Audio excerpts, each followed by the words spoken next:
Oleh karenanya para pemirsa, kita ini tidak pernah diperintahkan oleh Allah Subhanahu wa taala untuk melawan daripada iblis serta bala tentaranya, dalam hal ini syaitan laknatullah alaihim. Kenapa? Karena memang kita tidak akan pernah sanggup untuk melawan syaitan, tidak akan pernah sanggup melawan daripada iblis jikalau hanya mengandalkan daripada diri kita sendiri.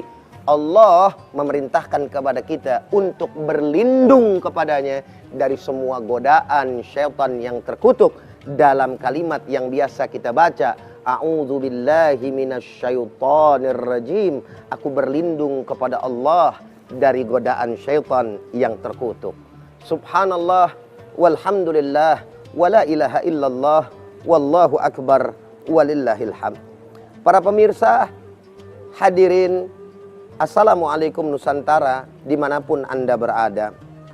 Ada pertanyaan yang menarik dalam kaitannya tentang sebuah keikhlasan.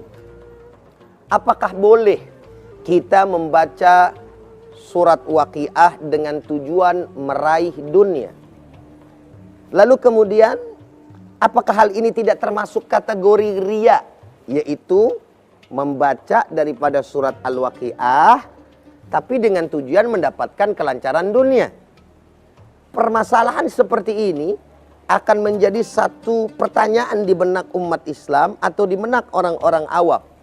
Oleh karenanya, dalam kesempatan ini saya akan coba untuk meluruskan apa yang menjadi definisi daripada riya, ikhlas, serta tingkatannya seperti apa yang disampaikan di dalam pendapat-pendapat para ulama.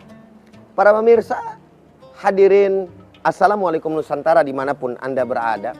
Dalam hal ini Al-Imam Al-Fudail Al-Iyad, Fudail bin Iyad maksud saya, rahimahullahu ta'ala, beliau pernah mengatakan seperti ini.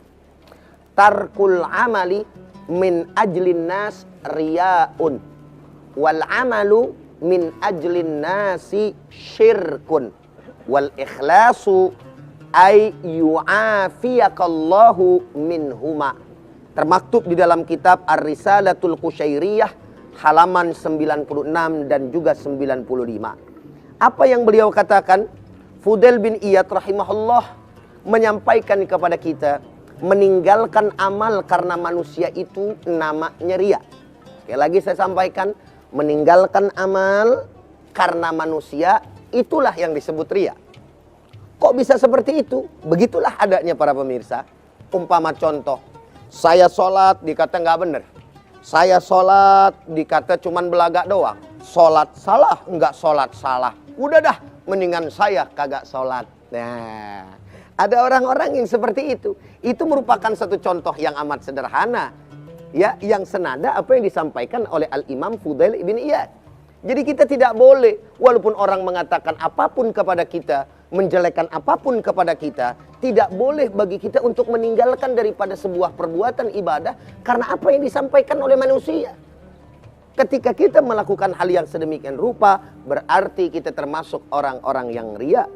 Lalu dilanjutkan oleh beliau, dikatakan wal amalu, dan beramal saleh min ajlin nas, untuk tujuan dilihat oleh manusia, syirkun, merupakan sebuah kesyirikan. Minimal ini merupakan syirik asghar atau syirik yang kecil. Sehingga oleh karenanya tidak boleh kita beribadah kepada Allah karena ingin dipuji oleh manusia. Umpamanya ada seorang mantu, sholat mah sholat bagus, tapi lantaran kagak ada mertuanya, sholat mah biasa aja. Namanya emang tiap hari udah begitu. Baca Fatihah ngebut, baca surat pendek ngebut pula, saudara. Emang romannya mau buru-buru, kebiasaannya begitu kan, saudara. Tahu-tahu lagi sholat maghrib umpamanya, oh ada mertua ketok pintu dari depan, saudara. Lalu kemudian yang tadinya biasa saja, dia ngebut-ngebut, berubah. Nadanya dibagus-bagusin, dikeras-kerasin. Supaya apa? Supaya mertua dengar, saudara hadirin. Bismillahirrahmanirrahim. Alhamdulillahi Rabbil Alamin. Waduh, tadinya mau ngebut. Bismillahirrahmanirrahim. Alhamdulillahi Rabbil Alamin. Ar-Rahmanir-Rahim. Maliki Yaumiddin. Bodoh amat. Kenapa? Nggak ada mertua. Dengar mertua ketok pintu biar dianggap mantu yang saleh. Dibagus-bagusin. Kata Fudail bin Iyad, model seperti ini beramal karena arah manusia atau tujuan manusia dianggap baik oleh manusia adalah merupakan syirik yang kecil. Lalu bagaimana dengan yang ikhlas? Lalu dilanjutkan oleh beliau, wal ikhlasu ayyu'afiyaka Allahu minhuma, yakni ikhlas itu kalian dihindari dari dua hal yang tadi.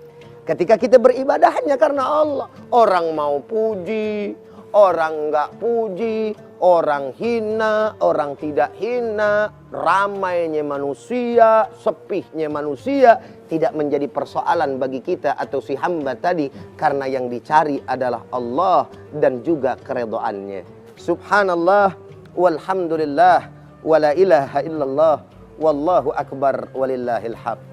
Sekarang ini kita sebagai manusia khususnya di akhir zaman, kadang merasa menjadi pemikiran dan menjadi beban buat kita apa yang disampaikan oleh orang kepada kita. Padahal mah bagi orang yang betul-betul ikhlas, dia tidak akan pernah peduli apa kata manusia. Apalagi di zaman sosial media. Kalau dulu sih saudara hadirin para pemirsa, tetangga mungkin yang ngomongin kita karena deket. Mungkin teman sekantor yang bicarain kita. Mungkin teman sepergaulan tongkrongan kita yang ngomongin kita. Kalau di akhir zaman ini, manusia seluruh dunia bisa bully kita, saudara. Itulah kemajuan teknologi dari kurang dan lebihnya. Komentar, bikin status misalnya.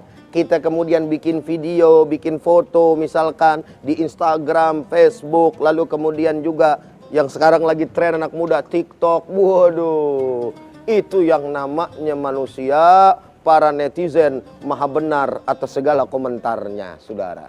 Kalau kita nggak kuat-kuat, Masya Allah, akhirnya kita kepikiran. Habis kepikiran kita sakit, tertekan dan lain sebagainya. Padahal Allah yang kita tuju. Kalau kita melakukan kebenaran dengan apa yang kita sampaikan di sosial media, umpamanya, jangan dengarkan apa kata orang. Jangan hiraukan apa yang dicaci oleh mereka. Karena Allah adalah tujuan bagi kita.